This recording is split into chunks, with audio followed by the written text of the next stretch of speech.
Hola, buenas tardes. Hoy vengo con un poema de Luis Pastor, que es más conocido por cantante, ¿no? Pero bueno, hacen sus letras que son poesías. Y es una poesía que seguramente os recordará a vuestros años de juventud o de infancia, tiempos que fueron seguramente muy difíciles para casi todos, con la guerra, la posguerra, el hambre. Y bueno, él lo dedica a su madre Nicolasa.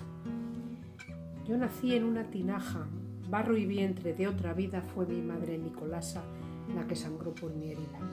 Mi padre fue labrador, al sol de todos los soles plantaba en su corazón coplas, lechugas y coles. 5 hermanos y un ratón, cerdos, cabras y gallinas, un caballo y una yegua, el abuelo y las vecinas.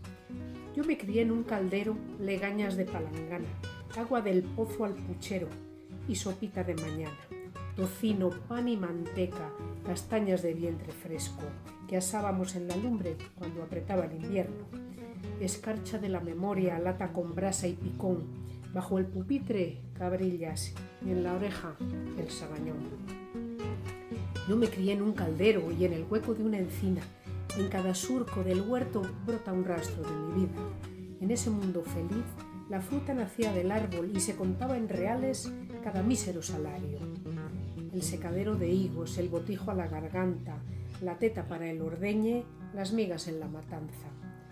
Yo nací en una tinaja, simiente de tu semilla, cántaro de arcilla y agua, manantial de tu sonrisa.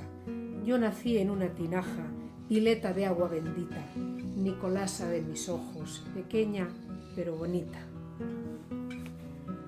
Un beso.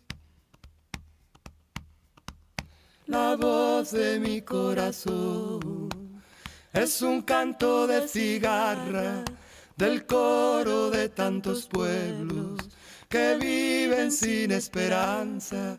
Mariposa de noviembre, violeta de mi jardín, un racimo de canciones de tu parra yo cogí. Mariposa de noviembre, parra de muchas canciones, violeta, voz y guitarra de todos los corazones.